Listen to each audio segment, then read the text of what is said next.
après-midi.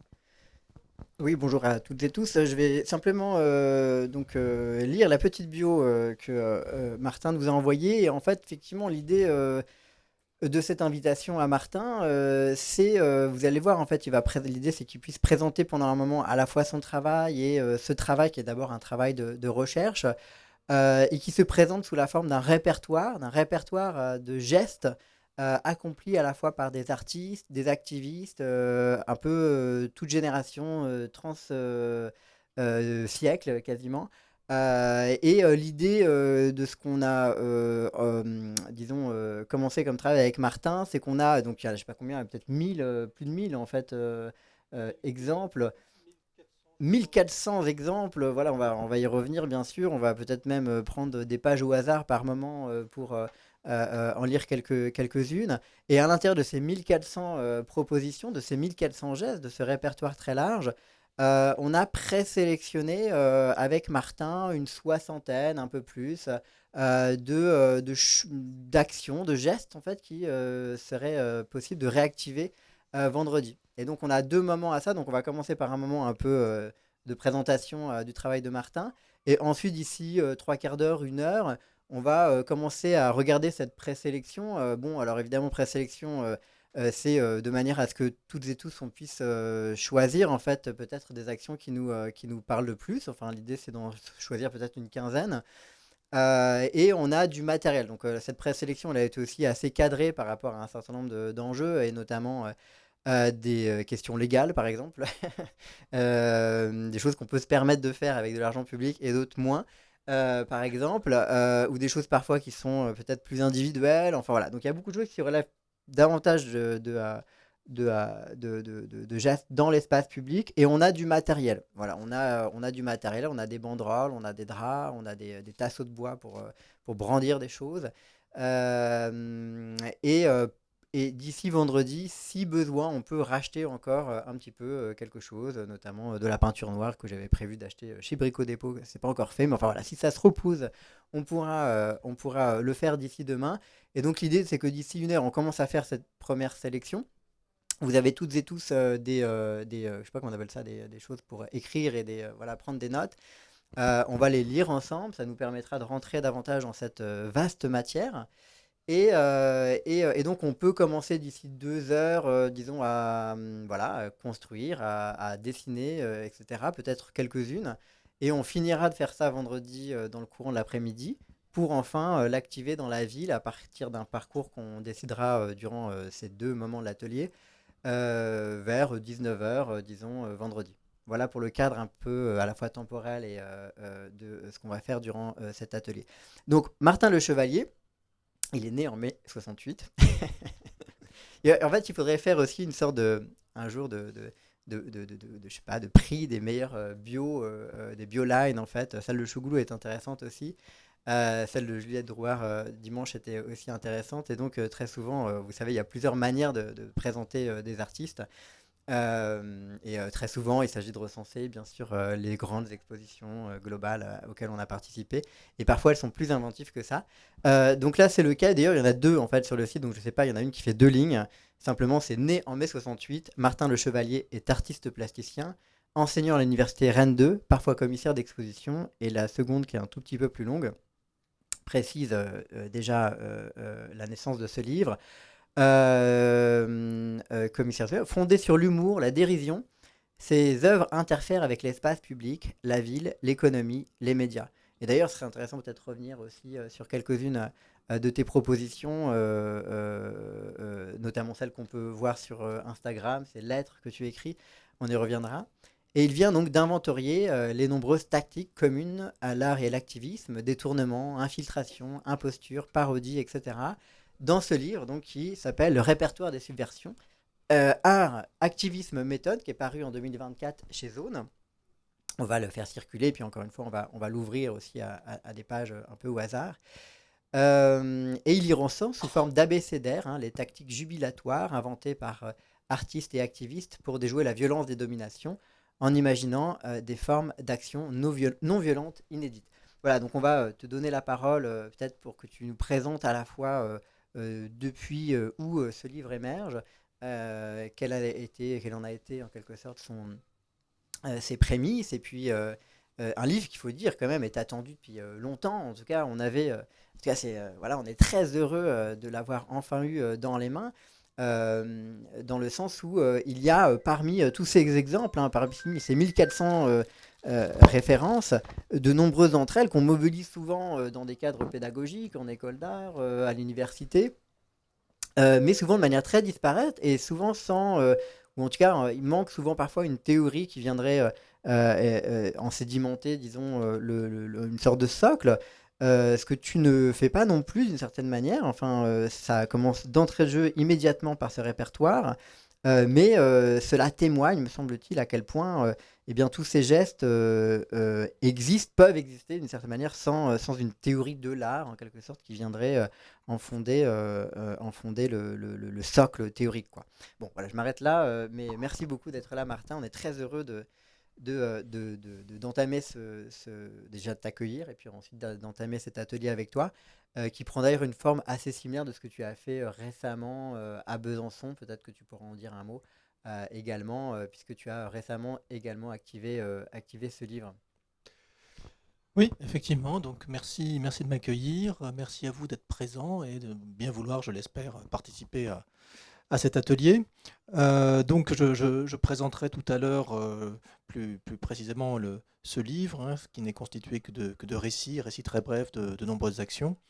Je précise d'emblée que c'est la première fois que j'écris un livre, hein, donc je suis plutôt artiste plasticien. J'ai L'idée de ce livre m'est venue en enseignant, en présentant des œuvres aux étudiants, donc, et en étant amené à établir un classement, donc des œuvres, des interventions dans l'espace public, des œuvres contextuelles, donc, c'est-à-dire des œuvres qui prennent en compte le contexte, qui sont pensées en fonction d'une situation, d'un lieu, etc., et qui sont souvent des actions, des gestes. Et donc de cette classification est né, voilà, par verbe, est né, euh, est né ce projet de livre. Donc en fait, ça faisait... je vais le déplacer un peu comme ça je l'aurai sous la main. Euh, allez. Et, vous avez votre exemplaire là aussi. Euh, donc, il est composé de nombreuses références, dont une petite partie était celle que j'avais accumulée au fil des ans parce qu'elle m'intéressait. Donc ça fait longtemps que je m'intéresse à l'espace public, à des gestes qui interfèrent de manière directe avec le monde, comme par exemple les gestes des provos aux Pays-Bas dans les années 60 ou des hippies, hein, les hippies, c'est-à-dire les activistes, hein, américains des années 60 aussi, hein, pas le mouvement de mode, mais vraiment ceux qui faisaient des gestes politiques comme Abby Hoffman ou Jerry Rubin, donc, ou les Yes Men, Gianni Motti, Pilvit Takala, voilà, pour les personnes à qui ça parle. Tous ces artistes ou activistes sont présents dans le livre, on pourra y revenir. Euh, je me suis aperçu, alors là j'en viens à un bref exposé de mon travail d'artiste. J'ai à un moment donné réalisé que l'espace de l'exposition ne me satisfaisait pas, que je ne savais pas très bien quoi en faire, je n'étais pas très inspiré pour mettre des choses sur les murs ou poser des objets dans un grand espace vide et blanc. Et donc, j'ai été beaucoup plus intéressé, j'ai voulu travailler sur une relation avec la ville, avec l'espace public au sens large, hein. Tout à l'heure, tu citais dans le petit texte l'économie, les médias, les réseaux, enfin, tout ça fait partie de l'espace public. Donc ce qu'on voit là, c'est une installation que j'avais faite dans la galerie qui me représente à Paris, où j'avais mis ces gradins issus d'une université, tournés vers la ville, tournés vers l'extérieur, comme si la vitrine était un écran, comme si la rue était une scène, comme si le monde était un théâtre. Et ça avait assez bien marché, c'est-à-dire que l'on pouvait librement venir s'asseoir, et puis parfois des passants faisaient un petit sketch, quelque chose inspiré par le fait d'être regardé comme ça. Euh, donc ça, c'était en 2011. Quelques années auparavant, je m'étais fait auditer par un cabinet de consulting, c'est-à-dire que je m'étais dit que j'arrivais à un stade de ma carrière où je ne pouvais plus prétendre vers à l'approche de la quarantaine, à être un jeune artiste prometteur et que je n'étais pas encore un artiste international confirmé. Donc, fallait-il que je continue? Voilà, c'est la question que j'ai posée. Quelles sont mes chances de réussite? Que j'ai pensé au consultant qui a étudié mon cas. Là, j'ai découvert ce qu'était que le consulting, c'est-à-dire que ce n'est pas tant un processus que l'on constate, que l'on contemple en spectateur, mais un travail qu'il fallait vraiment fournir. Donc, la première question qui s'est posée, c'est euh, vous me demandez, donc le consultant me demande, vous me demandez est-ce que j'ai des chances de réussir? Mais pour répondre à la question, il faut savoir qu'est-ce que c'est que réussir. Une entreprise, quand elle fait appel à un cabinet de consulting, elle a des objectifs précis. Elle va pouvoir dire je cherche à avoir tant de parts de marché dans tel secteur. Et bien, il fallait que je sois aussi précis que ça. Alors, c'était un peu compliqué comme artiste de répondre à cette question. Je me suis dit, voilà, moi ce que je souhaite, c'est que les gens que j'estime apprécient mon travail, être reconnu par mes pairs, enfin je faisais une espèce de réponse modeste comme ça dont ils ne pouvaient rien faire. Et puis finalement, je me suis décidé, je me suis dit, bon, allez, je vais me mettre dans la peau d'un ambitieux, et donc là j'ai défini dans quel musée je voulais exposer, je sais pas, quel code je voulais avoir, etc. Donc là, il a pu se mettre à travailler. Donc c'était tout un processus et qui a abouti à une, heu, voilà, un business plan, enfin un ensemble de choses, et une forme plastique qui est cette photo, accompagnée d'un texte que l'on entend, qui énonce, qui est le rapport d'audit. Donc, bon, voilà, ça c'était une œuvre destinée à raconter à la fois les façons dont les logiques de l'entreprise, du management vont s'immiscer dans des domaines où ils n'ont pas forcément, où elles n'ont pas forcément leur place. Donc, là, en l'occurrence, l'art, mais on peut penser à la santé, aux affaires sociales, etc. Et puis, c'était aussi une façon d'évoquer la façon dont les questions de stratégie étaient présentes chez les artistes. Et j'étais frappé par le déni, la façon dont ce n'était pas dit chez les artistes. Donc, j'ai voulu mettre un peu les pieds dans le plat. Je poursuis avec un autre exemple assez caractéristique du genre d'intervention que j'aime bien faire. Là, donc, c'est dans un bassin du jardin des Tuileries à Paris, dans lequel il y a depuis 150 ans des petits voiliers avec lesquels jouent les enfants. Et j'ai ajouté des petits bateaux de police télécommandés. Et ce qui était bien, c'est que le loueur habituel des bateaux avait accepté de louer au choix et au même prix les deux types de bateaux. Donc, bon, bah, les parents étaient un peu contrariés parce qu'ils venaient pour que leurs enfants jouent avec les bateaux de leur enfance, mais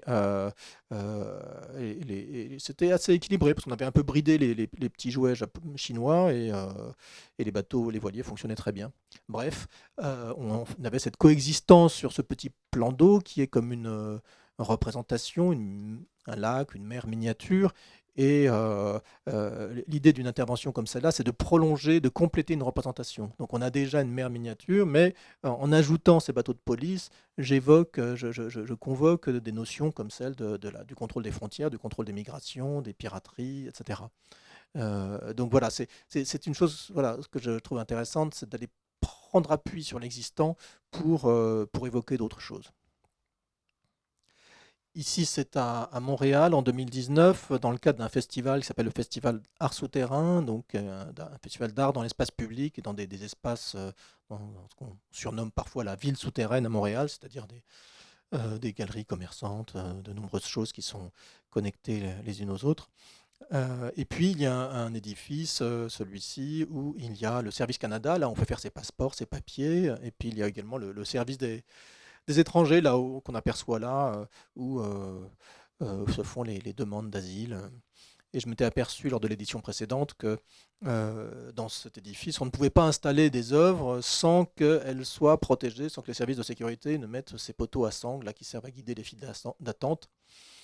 Donc évidemment, avoir ces poteaux devant des installations, ça perturbait beaucoup visuellement, enfin, ça interférait beaucoup. Et je me suis dit, bon, bah, si on ne peut pas les éviter, peut-être faut-il faire l'œuvre avec ces objets.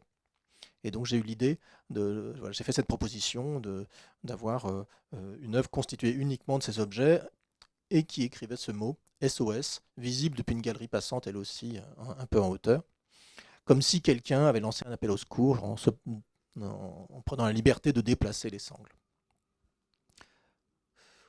Lors du même festival, j'avais également inscrit le mot réalité sur une porte fermée au public. Donc évidemment, là, c'est un peu comme tout à l'heure avec les gradins, c'est faire travailler l'imaginaire. Si la réalité est derrière la porte, où sommes-nous? Est-ce que l'on est dans la fiction, dans l'imaginaire, dans le rêve? À chacun d'en décider.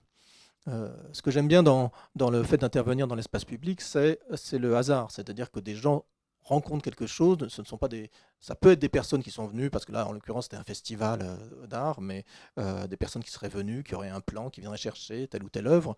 Mais aussi et surtout, ce sont des passants, des gens qui vont se retrouver par hasard confrontés à un geste artistique et qui vont en faire leur propre lecture, vont avoir voilà, un rapport à l'œuvre lié à cette découverte et à cette présence. À partir de 2009, 2000, dans les années qui ont suivi, il m'est arrivé de proposer des projets qui ont été refusés. Et je me suis aperçu que le fait qu'ils soient refusés n'était pas forcément regrettable. Donc là, je ne l'ai pas mis dans cette présentation-là, mais par exemple, j'avais proposé lors d'une manifestation qui s'appelle le Parcours Saint-Germain à Paris. Donc ça se situe dans des boutiques, dans des cafés, etc. Donc des interventions artistiques pendant 2 semaines. Et là, on m'avait invité à intervenir dans le Café de Flore, donc le célèbre café où allaient Sartre, Beauvoir, etc. Et il y avait un thème, c'était le jeu. Alors je me dis, qu'est-ce que je peux faire? Le Café de Flore, le jeu. Euh, donc, sachant que le budget était très modeste. Donc j'ai eu l'idée de transformer le Café de Flore en bar PMU, puisque c'est un lieu où on joue. Hein. Et donc, comme je disais, les moyens étaient modestes. Mon idée était simplement que ce soit sur les tickets de caisse pendant les 2 semaines de la manifestation. En fait, je suis orienté vers la gauche du public. Voilà. Ça va peut-être être mieux comme ça. Simplement que sur le ticket de caisse, il y a inscrit Café de Flore, bar PMU pendant ces 2 semaines-là, ce que je trouvais plutôt amusant. J'ai présenté ça à la responsable de la manifestation, et là, il y a eu un blanc. Elle m'a dit, je crois qu'on ne s'est pas compris, vous ne vous rendez pas compte, c'est un lieu très prestigieux, tous les plus grands viennent ici. Donc ça ne l'a pas du tout amusé, elle n'en a pas parlé, elle n'a pas proposé à la patronne du café. Et voilà. Et là, je me suis dit, finalement, ce projet, il m'amusait, mais le fait, sa réaction à elle était en soi une nouvelle étape dans l'histoire. Donc, ça me permet de vous le raconter. Et donc, que le refus n'était pas plus mal. C'était pas plus mal qu'il y ait un refus. Donc ensuite, j'ai eu l'idée de proposer des choses pour qu'elles soient refusées. Donc là, ceci est le pavillon français à Venise. Donc tous les 2 ans, à la Biennale de Venise, il y a dans ce qu'on appelle les giardini, donc c'est des pavillons depuis plus d'un siècle qui représentent des pays. Donc chaque pays présente ses artistes. Enfin, du coup, c'est très nationaliste. Et donc là, pour essayer d'en sortir de ce nationalisme, j'ai proposé de vendre le pavillon français. C'était une édition, on pouvait comme ça concourir sans être invité. Donc j'ai pas gagné, évidemment. 2 ans après, j'ai proposé de le démolir, j'ai pas gagné non plus. Et donc, à partir de là, j'ai eu l'idée de systématiser ça, c'est-à-dire non seulement de répondre à des appels à projets, mais de proposer des choses inacceptables, mais chaque fois en allant titiller, en allant pointer un sujet qui fâche. Ici, par exemple, c'était pour la Nuit Blanche en 2019.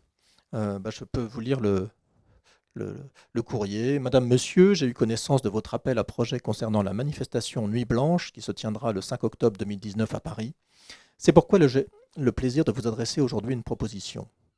Je me suis efforcé d'imaginer un projet répondant à vos attentes.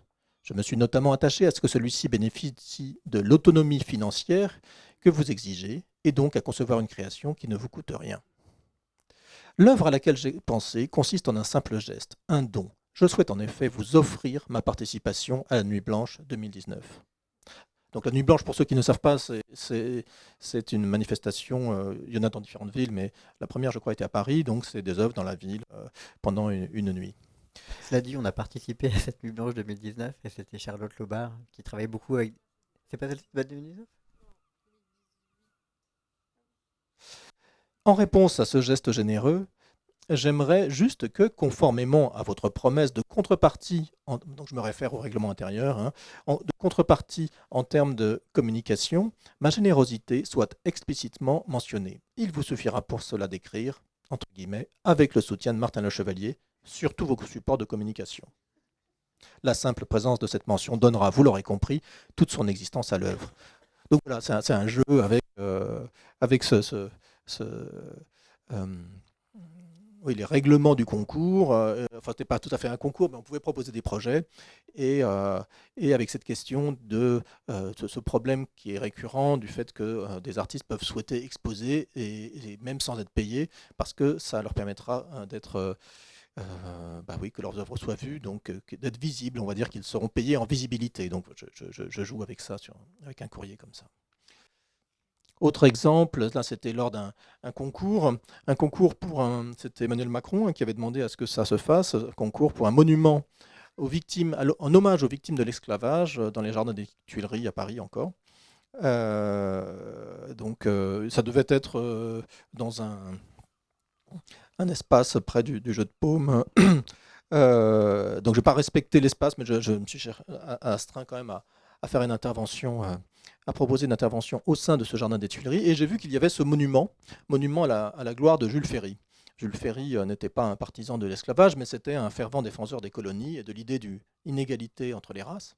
Et puis ce monument, je trouvais quand même extraordinaire, avec ce vieil homme blanc au sommet, avec ses deux femmes à ses pieds, donc Marianne et une institutrice, et puis un petit garçon, un écolier. Et c'était à l'époque un peu culminante de Black Lives Matter, des demandes de déboulonnage de statues. Et je trouve toujours d'ailleurs qu'il y a mieux à faire que de déboulonner les statues, que de les renverser. On peut trouver, beaucoup d'artistes d'ailleurs ont fait des propositions en ce sens. On peut trouver une façon d'intervenir, de compléter, de modifier une statue pour évoquer en quoi elle pose problème, en quoi d'autres choses ont pu survenir depuis, etc. Donc ma proposition était très simple, c'était ça. Hop, c'était de descendre Jules Ferry de son piédestal, de le placer au niveau du commun des mortels.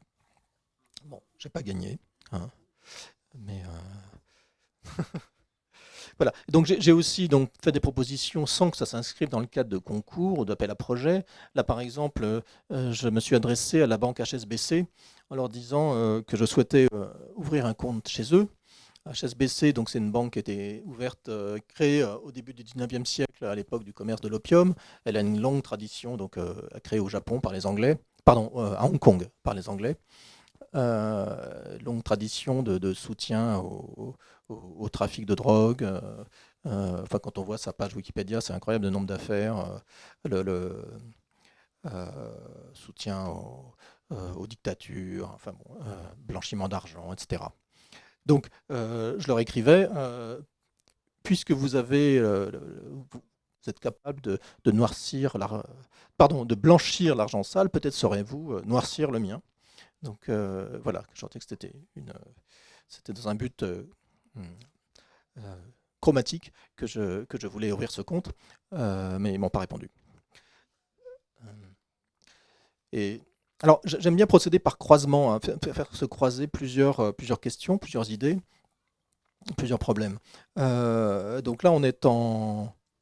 Ah, je n'ai pas noté l'année, bon, peu importe, hein, c'était dans les années 2010, à la fin des années 2010, je pense, que quand Gérald Darmanin était ministre de l'Intérieur, donc c'est un peu plus récent que ça, peu importe. Il a lancé un appel pour que des étudiants en école de stylisme dessinent le nouveau costume des policiers. Donc ça fait scandale parce que c'est un truc récurrent. Le fait de tirer parti du fait que faire travailler des étudiants, ça coûte pas cher. Et donc voilà, c'est jugé à juste titre tout à fait incorrect de procéder comme ça. Donc, et par ailleurs, il y avait, depuis le développement des téléphones portables, du fait que tout le monde ait une caméra, un appareil photo dans la poche, le problème que ça pose aux policiers, qu'on peut facilement aller les filmer, les prendre en photo, constater éventuellement des bavures, etc. Et donc là, j'ai proposé dans mon courrier, j'explique que je propose une solution à ces deux problèmes en floutant les policiers. Donc bon, l'idée, c'était vraiment que les policiers soient flous dans la rue, comme ça, pixelisés, en disant comme ça, on ne peut pas les reconnaître, hein, on ne peut pas les identifier, tout en les identifiant bien, parce qu'évidemment, si on voit des personnages pixelisés comme ça, on dit ah bah c'est des policiers, hein, puisque c'est les seuls. Donc voilà, je résolvais le problème du costume et celui de. Bon, j'ai pas eu de réponse. Euh, j'ai également, alors, oui, en fait, j'ai 3 exemples adressés au service de police. Là, c'était adressé au service statistique du ministère de l'Intérieur. Je constatais que les chiffres de la délinquance sont fondés sur le nombre de délits, nombre d'infractions. Et donc, dans mon courrier, j'expliquais que ça ne me paraissait pas forcément pertinent. Si on mesurait le poids économique d'un pays au nombre d'entreprises, je ne sais plus quel pays serait le plus viendrait en tête, c'est peut-être l'Érythrée ou je ne sais plus, enfin là où il y a le plus d'entreprises. Donc je disais, mais pour peut-être plutôt mesurer la délinquance en fonction du volume financier de cette délinquance. Donc j'ai proposé, pour illustrer mon propos, cette carte. Donc là, on a Paris avec la région parisienne, et là où on a les plus gros points rouges, évidemment, c'est les beaux quartiers, c'est la Défense, c'est là où on peut imaginer qu'il y ait le plus gros volume de délinquance financière. Donc évidemment, j'ai pas eu de réponse non plus. Dernière chose de ce type une des dernières choses que j'ai faites, ça c'était en fin d'année dernière. J'ai écrit au préfet de police de Paris. Cher monsieur le préfet de police, je vous écris afin de vous faire une part de mon inquiétude. Depuis quelque temps, la perspective du changement climatique et de l'extinction des espèces me préoccupe profondément. J'ai le sentiment que nous courons vers la catastrophe et que les autorités ne font pas le nécessaire. Il m'a donc paru essentiel de vous en informer. Je crois avoir des pensées coupables. Je songe à grimper dans les arbres pour leur éviter d'être abattus, à entraver la circulation automobile, voire à manifester nu. Ne faut-il pas agir avant qu'il ne soit trop tard, avant que je ne dégonfle des pneus, que je ne jette de la soupe dans les musées, ou pire encore, que je n'interrompe un match de football? Je sais que les auteurs d'actes aussi odieux, appelés aujourd'hui éco-terroristes, s'exposent à de lourdes amendes, à des peines de prison, voire à la perte d'une main ou d'un œil. Cela paraît dissuasif, mais est-ce suffisant? Ne faut-il pas conjuguer sanction et prévention? J'en suis pour ma part convaincu. C'est pourquoi je vous alerte aujourd'hui et vous prie de me placer en garde à vue ou d'employer à mon encontre toute forme d'action préventive qui vous paraîtra appropriée. Dans l'attente de votre réponse, que j'espère musclée, je vous prie d'agréer, monsieur, l'expression de mes sentiments les meilleurs. Bon, j'imagine qu'ils ont gardé mon courrier, mais ils n'ont pas. Je les attends toujours. Bon. Voilà, pour un aperçu de mes travaux et de la façon dont. Voilà, un peu de ma méthode.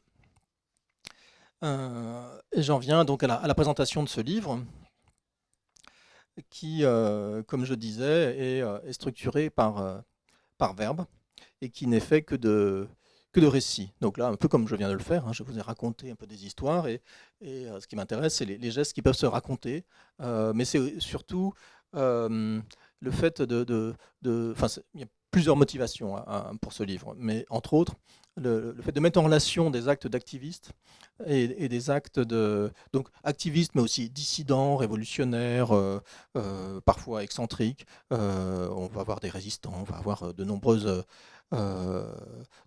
auteurs, autrices de gestes. Donc j'ai pris des exemples à travers le monde, à travers l'histoire. Le plus ancien, c'est au XIIe siècle avant Jésus-Christ. C'est le premier exemple de grève.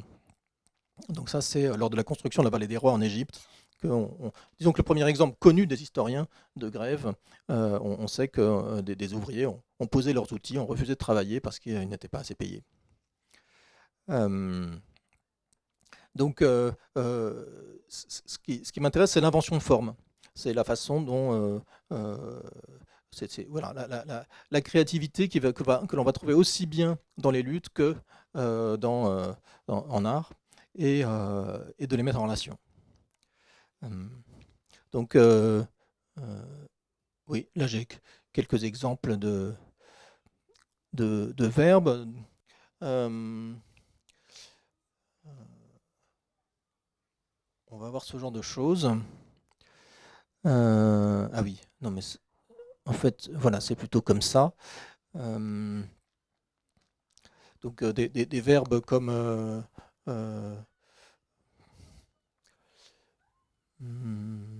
Alors je parlais de faire la grève ou lever le poing ou des choses comme ça, pétitionner, qui sont des actions plus classiques, mais d'autres qui sont plus inattendues, comme euh, euh, se coller ou oui. Enfin, ça vous parle peut-être déjà toutes ces choses-là. Euh, donc, pour bien comprendre, en fait, je vais vous lire un premier exemple.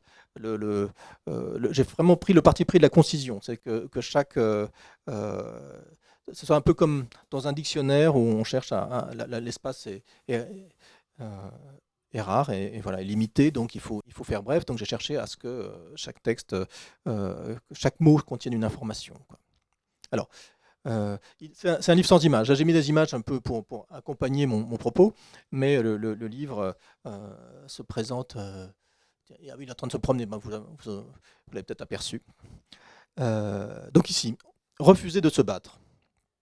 En 295 en Numidie, actuelle Algérie, le jeune berbère chrétien Maximilien refuse de servir dans les légions romaines, car, dit-il, ses convictions religieuses le lui interdisent. Ce premier objecteur de conscience sera décapité, puis canonisé. Donc voilà, c'est assez, comme ça, assez lapidaire, assez expéditif délibérément. Si je donne un autre exemple, cette fois-ci d'un artiste, l'entrée coulée. En 2002, afin d'évoquer le destin de Venise, l'artiste allemand Hans Winkler se procure une gondole, la modifie, part naviguer dans les canaux et coule. Alors, euh, peut-être qu'il faudrait que je récupère un livre pour pouvoir lire des choses. Mais bon, ça se présente comme ceci, hein. Donc on a à chaque fois un verbe et puis une déclinaison. Gifler, gifler Mickey, gifler une statue, glorifier, glorifier des inconnus, euh, glorifier un traître, glorifier un âne. Euh, glorifier un âne, au Moyen-Âge, en Europe, lors de la fête des fous, on n'honore pas le Christ, mais l'âne qu'il est supposé avoir chevauché lors de son entrée à Jérusalem. Euh, donc voilà. Merci. Donc si par exemple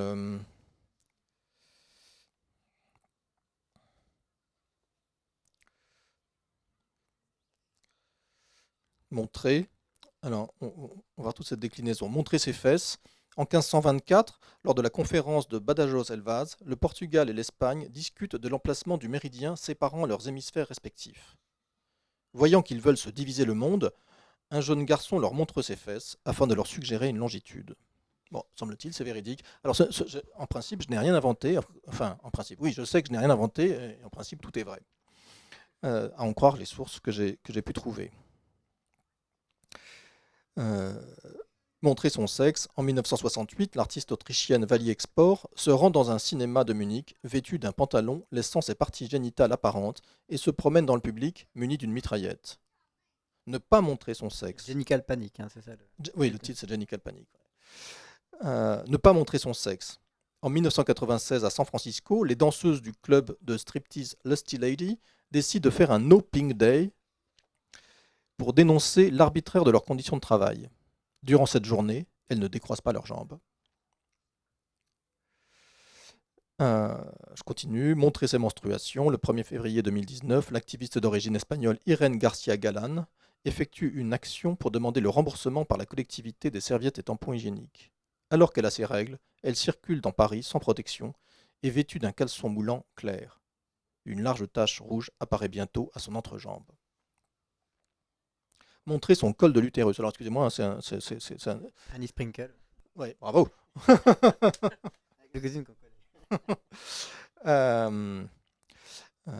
C'est particulièrement sexuel cette entrée-là, mais en même temps, je trouve ça permet de bien comprendre la façon dont on va passer d'un registre militant à un registre artistique. Donc, montrer son col de l'utérus, en 1990 à l'Harmony Theatre de New York, l'artiste états-unienne et ancienne actrice pornographique Annie Sprinkle invite le public à venir contempler son col de l'utérus. Muni d'une lampe de poche, les spectateurs et spectatrices peuvent scruter son vagin, maintenu ouvert par un spéculum, et être rassurés par l'absence de dentition. J'ajoute en note, l'artiste explique en effet vouloir informer le public, notamment masculin, sur l'anatomie féminine et dissiper ainsi certaines rumeurs ancestrales infondées. Ensuite, on a montré une mise à mort. Le samedi 20 septembre 1969, dans un village près de Nice, l'artiste français Pierre Pinoncelli s'apprête à tuer un porc en public. Mais l'abattage des animaux hors abattoir étant interdit, il est arrêté par la police, au grand soulagement du public et du cochon. Voilà, donc en le faisant, je me suis aperçu que c'était un peu comme les cartes postales de Pérec qui expliquent que dans une carte postale, il y a un peu des invariants, il y a un élément de météo, un élément d'organisation, un élément de récit d'activité, etc. Et là, pour chaque entrée, je me suis je me suis astreint à présenter l'auteur ou l'autrice ou le collectif, c'est-à-dire qui agit, en qualité de quoi. Les motivations, quand je les connais, avec les artistes, elles ne sont pas toujours explicites. Le contexte, donc, qui demande parfois un exposé, parfois il suffit de dire que c'est dans le cadre d'une dictature, l'action proprement dite et ses conséquences éventuelles.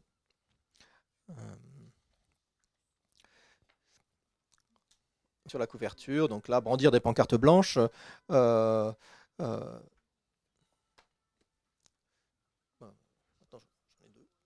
c'est le vôtre. Je crois qu'il est un peu annoté. Je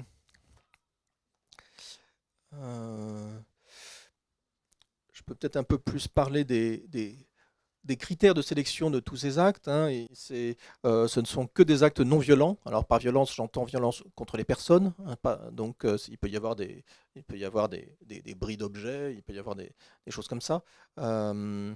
Ce sont des actes aux motivations que je qualifie de généreuses, c'est-à-dire que voilà, c'est plutôt des actes de gauche, c'est-à-dire des actes qui se préoccupent, soit qui sont dans une approche poétique, surréaliste, etc., soit qui sont dans le cadre de lutte contre les discriminations, contre des oppressions de toutes sortes. En fait, dans un premier temps, je m'étais intéressé, j'avais réuni des actions que je trouvais étonnantes, que je trouvais intéressantes parce qu'inattendues. Et puis, ça, c'était la première proposition que j'avais faite à l'éditeur et qui m'a dit, mais tu ne peux pas faire l'impasse sur les actions. J'avais pas mis les actions conventionnelles, donc manifester, pétitionner, faire la grève, etc. Et l'éditeur m'a dit, mais les lecteurs ne comprendront pas que ça n'y soit pas. Et donc, je les ai intégrés, mais sous l'angle de la première occurrence. Donc, d'où l'exemple que je donnais tout à l'heure, la première grève, on va avoir donc la première pétition, les premières affiches, etc. Donc, le critère a donc été l'antériorité. À chaque fois, la première fois qu'on a une forme d'action de tel ou tel type, la première occurrence. Une chose qui m'a frappé d'ailleurs, c'est à quel point les suffragettes ont été extrêmement inventives, ont utilisé toutes sortes de tactiques pour faire entendre leur cause. Et j'ai l'impression que c'est vraiment un tournant vers l'activisme, vers le fait que l'enjeu ce soit d'alerter les médias. Donc, des choses qui ont d'ailleurs paru complètement incongrues, s'enchaîner à la grille du 10 Downing Street, mais pourquoi elles font une chose pareille? Et puis depuis, ça a été refait, etc.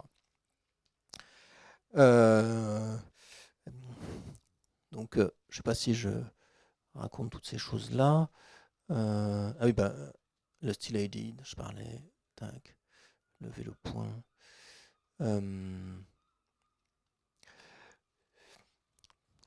Avant qu'on ne passe au lancement de l'atelier, peut-être que vous avez des questions.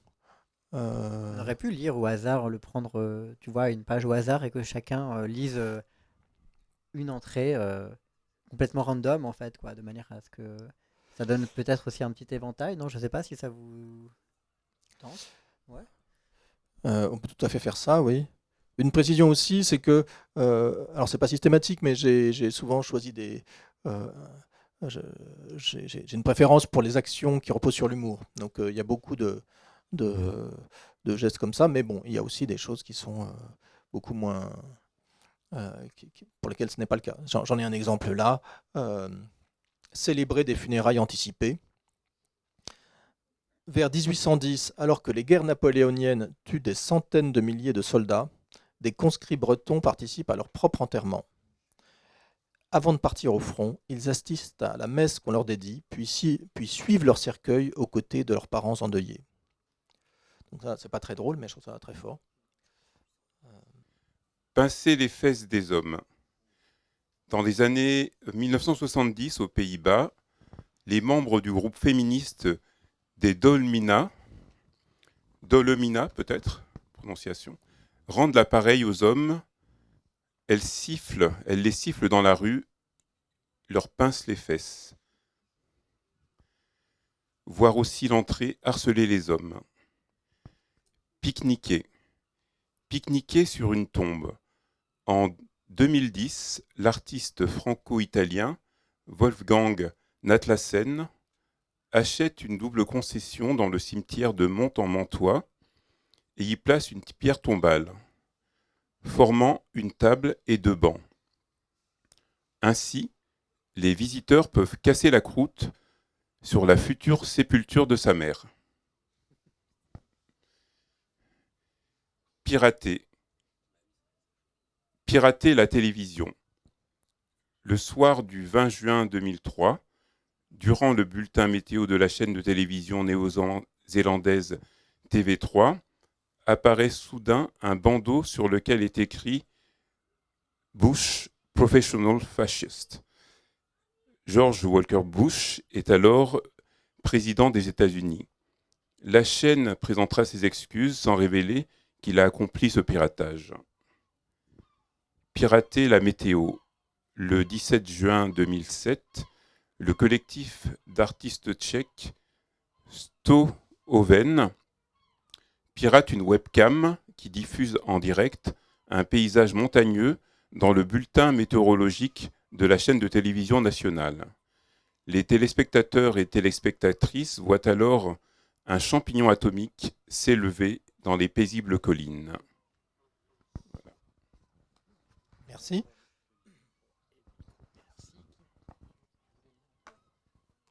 Faire l'amour. Faire l'amour à l'université. En 1970, à Montréal, un étudiant et une étudiante, afin de tester le degré de tolérance de leur université, y font l'amour durant 8 heures. À la suite de ce bed-in, le couple sera écroué. Klaxonner.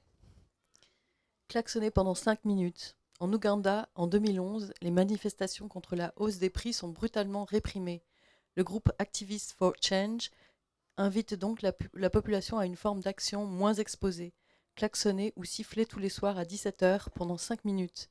Le vacarme se fait ainsi entendre quotidiennement, notamment grâce aux personnes qui s'époumonnent avec un sifflet depuis chez elles. Il y a aussi faire klaxonner des oiseaux. C'est dans le même paragraphe. Donc je le lis, hein. Allons-y. En 2001, dans une forêt tropicale, l'artiste états-unienne Nina Katchadourian entend un chant d'oiseau qu'elle prend pour un klaxon. En 2002, à New York, elle fait klaxonner des voitures avec des mélodies de sirènes typiques de la ville, mais faites de cris d'oiseaux. Et elle appelle ça Natural Call Alarms. Proposer. Proposer modestement. En 1729, l'écrivain d'origine irlandaise Jonathan Swift publie un bref ouvrage intitulé « Modeste proposition pour empêcher les enfants des pauvres d'être à la charge de leurs parents ou de leur pays pour les rendre utiles au public ». Il y présente une solution simple pour résoudre le problème de la famine en Irlande : manger les bébés des miséreux. Égarer. Égarer les occupants. En Norvège, durant la Seconde Guerre mondiale, des citoyens-citoyennes indiquent volontairement un itinéraire erroné aux occupants allemands ou précédents de ne pas parler leur langue. Égarer Facebook. En 2012, constatant que les personnes utilisant le réseau social Facebook ne peuvent ni empêcher celui-ci de collecter leurs données personnelles ni les effacer, le développeur états-unien Kevin Ludlow a l'idée de compliquer cette surveillance par une inondation bayésienne. Il publie sur son fil d'actualité d'innombrables informations fictives, comment il a été marié, a divorcé, a eu des enfants, un peu partout, a subi moult blessures, fractures ou maladies, a combattu pour de nombreuses armées étrangères où il s'est converti à toutes sortes de religions. Oui.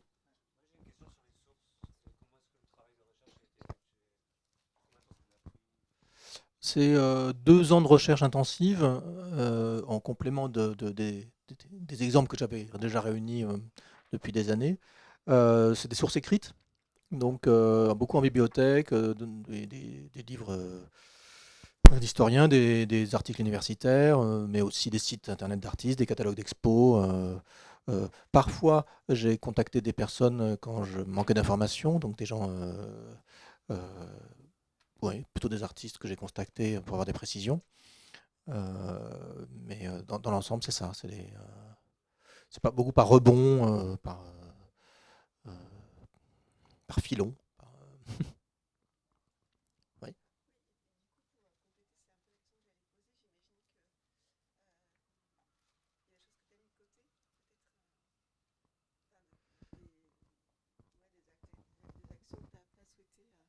Que tu n'as pas mentionné là. Est-ce que dans 20 ans, tu fais un tome 2, par exemple? Alors, non, Est-ce qu'il y a des choses que tu regrettes maintenant de ne pas avoir mis de côté, ou des choses que tu vois apparaître là depuis oui, cette ça année? oui. Des choses que je regretterais de ne pas avoir mises, non. Mais ça m'a parfois pris du temps vraiment pour décider si je mettais ou pas telle ou telle chose. Donc c'est là que c'était important que j'ai des critères précis. Mais en revanche, une nouvelle version, ça c'est envisagé. C'est-à-dire qu'à la fin du livre, il y a un appel au lecteur pour si vous, vous voyez des choses qui vous semblent manquer, vous pouvez les suggérer. Il y a une adresse mail. Et à l'occasion d'une publication en poche, si elle a lieu, il y aura la possibilité d'enrichir, de rajouter. Et en fait, depuis qu'il est sorti en octobre, depuis octobre, j'ai une dizaine de pages d'exemples qu'il faut que j'examine plus précisément pour voir si je les mets ou pas. Mais j'ai déjà beaucoup de choses à ajouter, sachant qu'il est assez probable qu'il y ait une sortie en poche parce qu'on s'approche des 4000 exemplaires, qui est le seuil chez l'éditeur pour un passage en poche. Oui.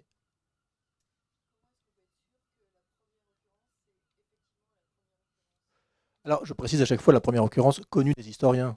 Quand il y a un doute, évidemment, typiquement la grève, voilà, on peut imaginer qu'il y en a des bien avant. Hmm.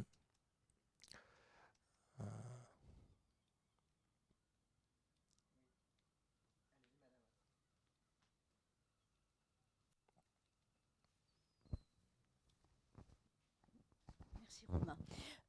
Donc moi je voudrais te demander dans quel but tu as fait ce livre. Est-ce que c'est pour vraiment changer les choses? Est-ce que c'est pour être en accord avec tous les activistes de la planète?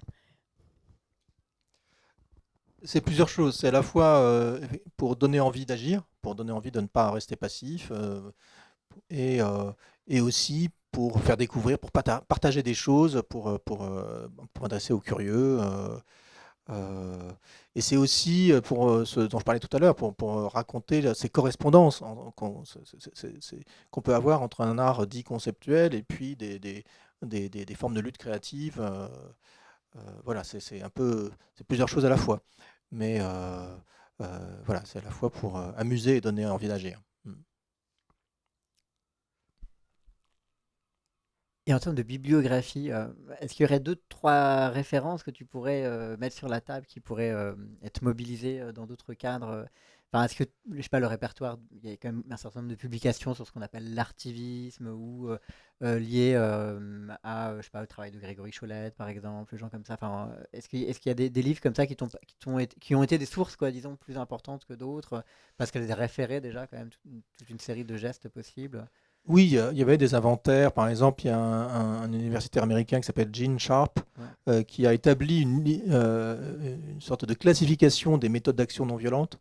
Donc là, je me suis pas mal basé là-dessus, et qui a aussi analysé ces choses-là. Il y a eu, par exemple, ça, je n'ai pas vraiment puisé dedans parce que ça a vieilli, mais c'est dans l'esprit. C'est le Voler ce livre, Steal This Book, de Abby Hoffman. Donc, Je connais la version de Dora Garcia, mais oui, mais c'est d'abord un livre qui date de 70 par là. qui est une sorte de manuel de comment faire toutes sortes de choses, une radio pirate, voler dans un magasin, enfin, c'est vraiment un mode d'emploi. Euh, il y a eu, chez le même éditeur, il y a un manuel de communication guérilla par Luther Bedlissette, entre autres. Où là aussi, j'ai puisé là-dedans. Il y a beaucoup d'exemples d'actions. Et parmi ces actions, enfin, ce qui est assez frappant aussi à la lecture du livre, c'est qu'il y a des actions qui sont très reprises. Enfin, comme tu disais tout à l'heure, ça s'enchaînait à des grilles, ou bien sûr les pétitions, les grèves, etc. Mais ce qui est assez singulier, c'est qu'il y a tout un répertoire d'actions dans des contextes précisément où ces actions, enfin des actions plus traditionnelles étaient impossibles. Et en fait, elles prennent un sens tout à fait, enfin plus puissant, ou plus, en tout cas, je pense par exemple au travail de Jericho Wanda dans le contexte de l'URSS, et d'actions qui sont extrêmement minimales en fait, mais qui sont tout aussi politiques en fait que des gestes que nous on attacherait des gestes politiques traditionnels, quoi. Comme par exemple, donc on peut donner quelques-uns, mais par exemple typiquement il se cachait dans la rue, il touchait des passants en les effleurant à peine, en fait, comme pour envoyer un signal, un sorte de message codé, quoi, qui serait comme ça. Qu'est-ce qu'il faisait d'autre, Jericho Honda Se retourner dans l'escalator, enfin oui, c'est des gestes extrêmement discrets, c'est oui, des tout petits gestes. Mais il y a eu beaucoup de choses comme ça dans des cas de dictature, notamment en Pologne, des formes de résistance collective, de façon de se moquer de la propagande du régime, oui, dans différents contextes où la liberté d'expression était absente. On a ça aussi. Quelles tactiques de contournement de cette oppression ont pu voir le jour. Et alors, est-ce qu'on en vient maintenant à cette sorte de présélection Oui, alors on a fait, alors elle est large, hein, il y a une soixantaine non, peut-être moins que ça, peut-être une cinquantaine d'exemples dont on s'est dit, donc c'est avec Alyosha, peut-être que toi aussi tu as participé, en tout cas on avait eu une discussion tous les deux pour préciser cette liste, d'actions que vous pourriez soit reprendre, soit dont vous pourriez vous inspirer pour cet événement d'après-demain, vendredi, ce défilé. Donc on va les afficher. J'en donne deux peut-être d'entrée de jeu parce que c'est celles qui me semblaient les plus parlantes pour la ville de Dieppe. C'est celle dont je mentionnais l'exemple déjà avant-hier ou dimanche soir.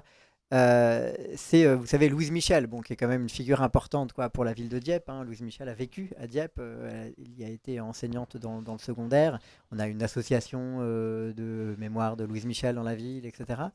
Et en fait, Martin, moi je l'ignorais complètement, hein, j'ai l'impression que c'est assez peu connu, a inventé en fait le drapeau anarchiste en brandissant en fait au bout d'un bâton. C'est pas moi, hein, c'est Louise Michel qui l'a inventé. Oui, c'est ça. Oui, non, c'est pas toi. Dans l'enchaînement, ça pouvait paraître. C'est Louise Michel qui a donc inventé le drapeau anarchiste en brandissant au bout d'un bâton noir un jupon noir. Et en fait, c'est ça qu'on ignore. Enfin, c'est quand même. Donc, voilà, parmi les choses qu'on aimerait vous proposer de faire vendredi, il y a celle-ci. On a acheté 5 jupons noirs. Il s'agirait donc de les attacher à des bâtons, des tasseaux de bois, de manière à les brandir. Et c'est ça qu'on ignore, c'est qu'en fait, la naissance du drapeau anarchiste est quand même aussi un geste féministe, en fait. Et le deuxième exemple qui semble assez pertinent, mais peut-être un peu moins déjà, mais amusant, disons, pour la ville de Dieppe, c'est une action pourquoi je ne l'ai plus là? C'est le fameux geste oui, c'est dans la liste, c'est annoncer une bonne nouvelle. Annoncer une bonne nouvelle, en 1991, dans le quartier du Marais à Paris, des affiches anonymes rassurent les passants, on peut y lire « Tout va bien ». Il se trouve que c'est un restaurant ici assez connu qui s'appelle le Tout va bien, que oui. tout le monde connaît. Mais voilà, ça peut être déjà. Alors après, il s'agit d'en évaluer la pertinence, hein, ou un détournement possible. Tu parlais tout à l'heure des statuts à déboulonner ou avec lesquels on peut aussi faire d'autres choses. Il y a 2 exemples dans le livre à cet égard concernant les statuts, et les statuts souvent alors qui sont soit problématiques parce qu'elles ont plus ou moins participé de près ou de loin, disons, à la colonisation, Et soit à l'inverse, des figures qui nous paraissent importantes. Tu donnes dans l'exemple qui est donné dans le livre, c'est Victor Hugo. Et donc, il s'agirait plutôt cette fois-ci de lui bander les yeux. Donc, il y a quelque chose que tu as refait à Besançon récemment, c'est de bander les yeux à des statues de personnes dont on aimerait cacher le regard de ce qui est en train de se passer ici, à savoir la montée des fascismes, etc. Et, et pardon, oui, vas-y, et à l'inverse, l'autre consiste à simplement gifler. Et il se trouve que parmi les statues dans la ville de Dieppe, on a Abraham Duquesne, qui, n'est, qui est célébré régulièrement, qui n'est pas un esclavagiste a priori, mais qui est quand même un militaire, enfin quelqu'un qui a participé à l'état-major de près. Donc je suggérerais, plutôt que de lui bander les yeux, plutôt effectivement de le gifler. Ça fait partie des actions enfin, ce sont des actions très gentilles en réalité. Enfin, je veux dire, c'est effectivement pas tout à fait du même ordre que de déboulonner, mais qui signifie quand même quelque chose pour ceux qui voient l'action et qui assistent, etc. Et tout en restant tout à fait dans un cadre légal. Oui, qui ne sont pas destructrices, qui reposent plutôt sur un symbole, effectivement. Bander les yeux des statues, en fait, ça se réfère à une action faite par une personne anonyme à Rio en 2016. Mais visiblement, la revendication a été connue. Donc, c'était pour épargner à ces personnages statufiés le spectacle de la crise économique brésilienne. Chez, Ouais.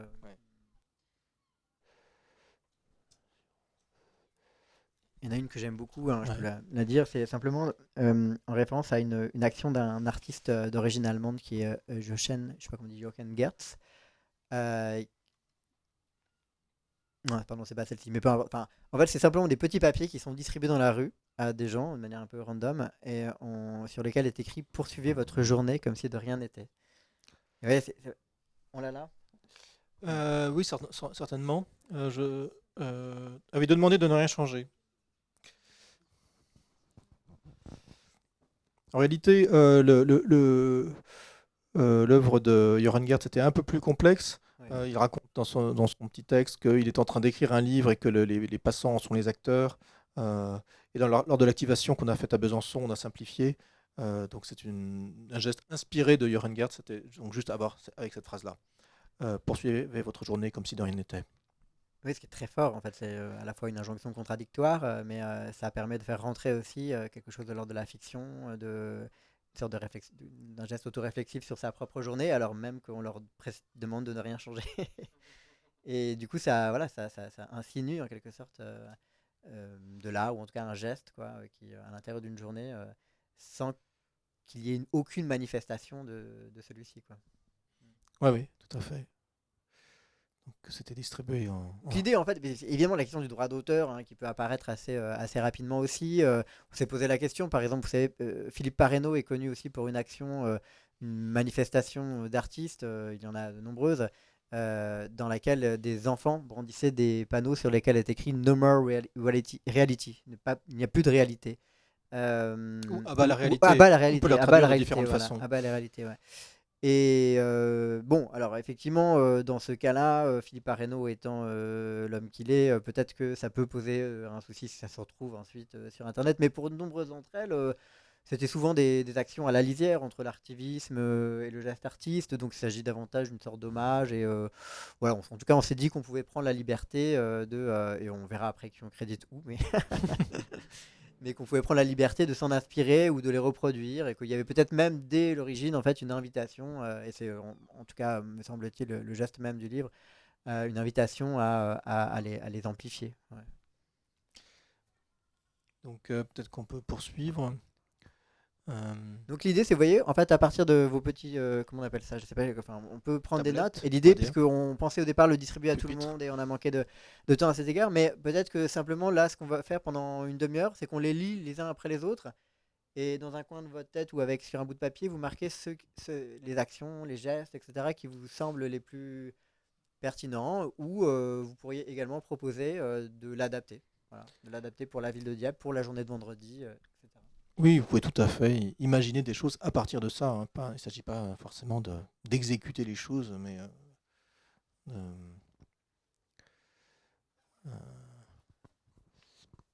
donc Donc là, si je reprends du début, ah oui, bon là c'est un slogan qui s'inscrit dans ce dont tu parlais tout à l'heure.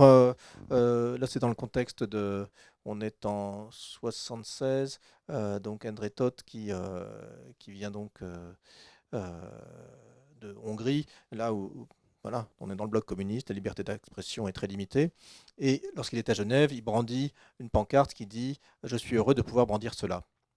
Donc là, effectivement, ah oui, ça c'était une adaptation qu'on avait faite. C'était non pas avoir « Je suis heureux de brandir cela », parce que n'étant pas justement issu du bloc de l'Est, n'étant pas issu d'une situation de dictature, ça faisait beaucoup moins sens. Mais renvoyer à une question, renvoyer vers le futur, brandirons-nous encore cela demain? C'était une façon de l'adapter.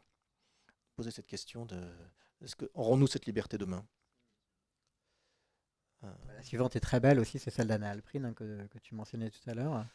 Donc oui, Anna Alprin qui en 67 organise une manifestation avec des pancartes blanches. Donc on est en pleine époque de contestation de la guerre du Vietnam, mais aussi de répression de cette contestation. Donc pour échapper à cette répression, elle a l'idée qu'il n'y ait pas de slogan sur les pancartes. Donc c'est un geste très beau qui fait travailler l'imaginaire, on peut y voir ce qu'on veut, mais à l'époque, une manifestation, il était assez évident que c'était contre la guerre du Vietnam.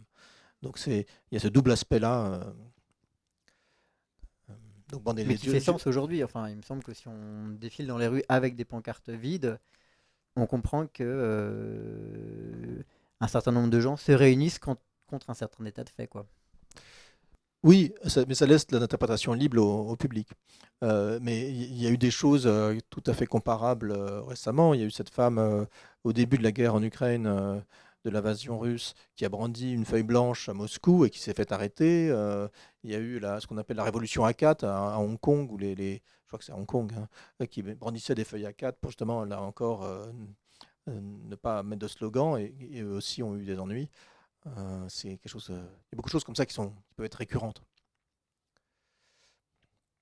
Bander les yeux des statues, on en a parlé à l'instant. Tourner en rond sur une place. Donc là, c'est oui les maires de la place de Mai qui protestaient, et qui continuent d'ailleurs hein, à protester contre la disparition de leurs enfants enlevés par la dictature en Argentine. Elles se sont réunies sur cette grande place, la place de l'Indépendance, la place de Mai, où il y a le monument à l'indépendance, et on leur a demandé de circuler, et du coup elles se sont mises à tourner autour du monument, mais dans le sens inverse des aiguilles d'une montre, en disant on remonte le temps qui nous sépare de la disparition de nos enfants. Donc, ouais.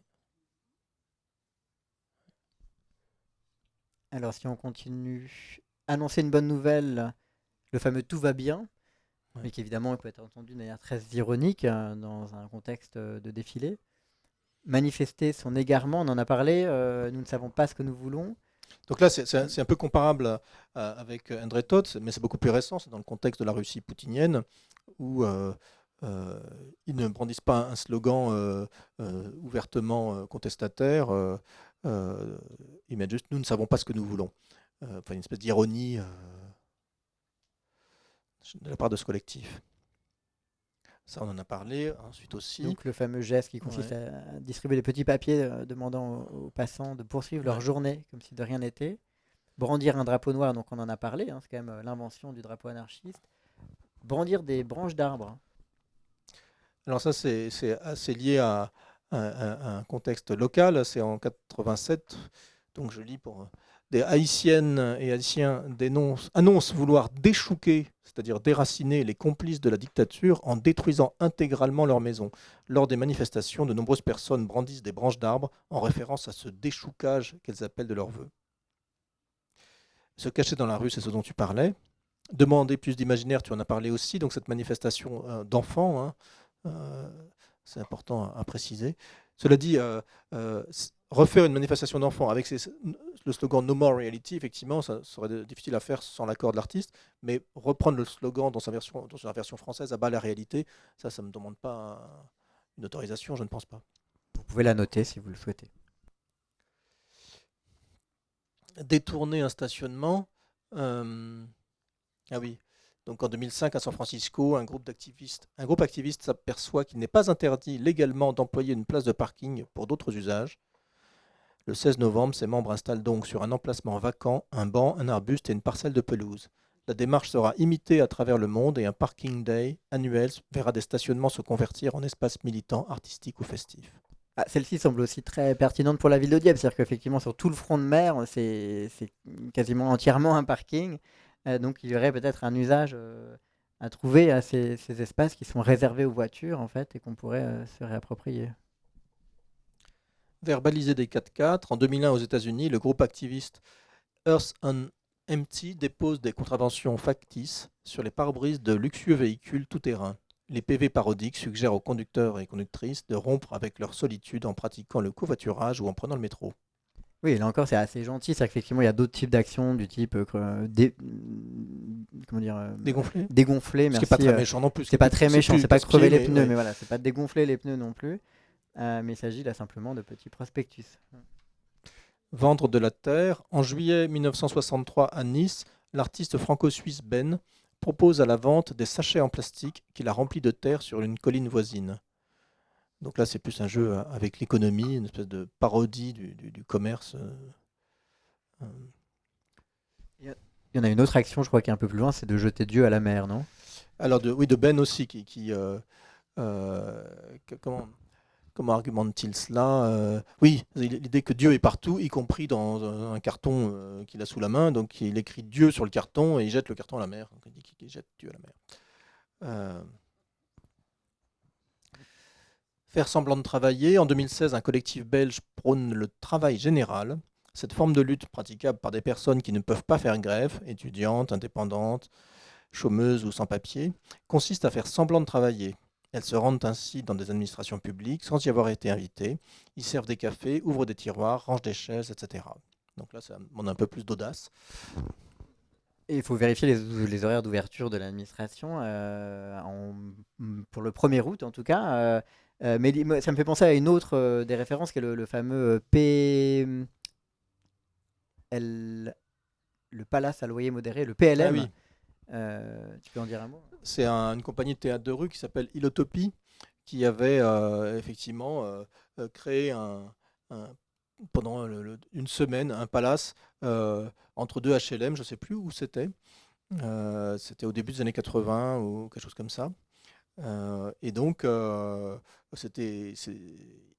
les riverains, les habitants de ces logements sociaux étaient invités à profiter de tous les services d'un grand hôtel. Donc, par exemple, il y a une mère qui a pu avoir une limousine pour aller voir son fils en prison. Ou je ne sais plus qu'il y avait d'autres comme... C'était l'accueil de manière générale, c'est-à-dire qu'effectivement il y avait à la fois un groom, Oui. du service personnel qui venait accompagner les gens jusqu'à l'ascenseur, comme ça peut avoir lieu parfois dans des hôtels de luxe, mais au pied, disons, donc avec les moyens du théâtre, hein, un peu carton-pâte. Ouais. Donc c'est une troupe, hein, toute la troupe jouait le rôle des grooms, etc. Ils avaient également fait dans un esprit un peu comparable, c'était à Bagneux, ils avaient transformé un abribus à Bagneux, donc en banlieue parisienne, un abribus en logement. Donc il y avait un couple qui, là aussi, c'était peut-être pendant une semaine, qui vivait là et qui offrait du café aux passants,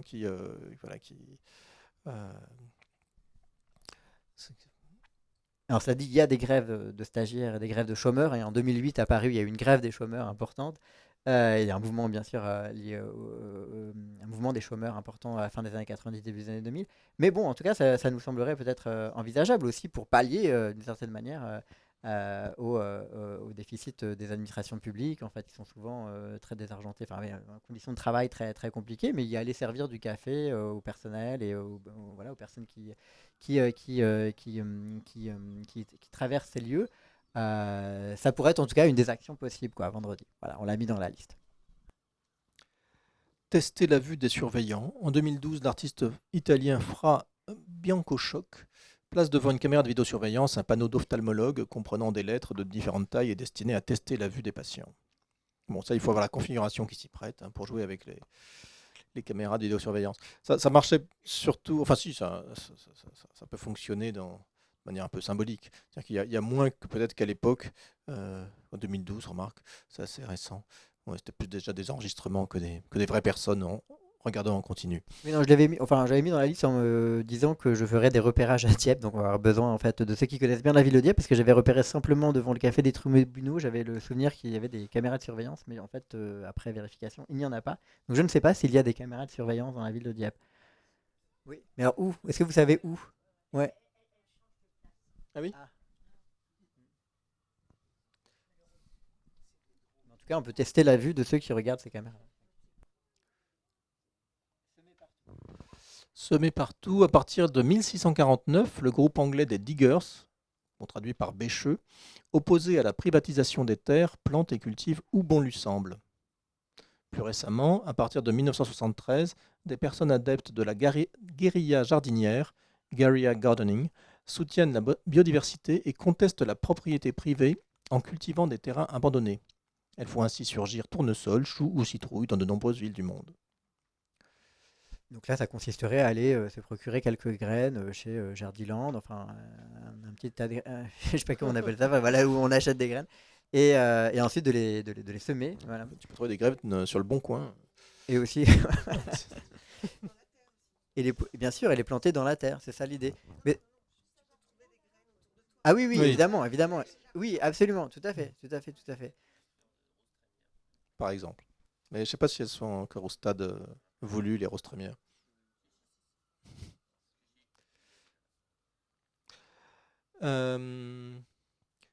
Saluer tout le monde. Le 21 août 2011, dans un village de Sicile, l'artiste d'origine albanaise Adrian Paci se tient sur une place debout, vêtu d'un costume. Il serre à la manière d'un homme politique la main de centaines de personnes qui défilent devant lui. Alors, oui, mais c'est toi qui as retenu cela, parce que ça, c'est une mise en scène. Enfin, c'est toute une J'imaginais à un moment organisation. donné qu'on pourrait être le jour du marché. Malheureusement, ça n'aura pas lieu samedi. Mais effectivement, dans la grande rue, il y a du passage et on pourrait en fait reproduire Oui. cette action. Elle pourrait en tout cas avoir un certain sens. Oui, oui. Effectivement, parce que tu as des choses comparables, c'est peut-être plus Andrea Lange ou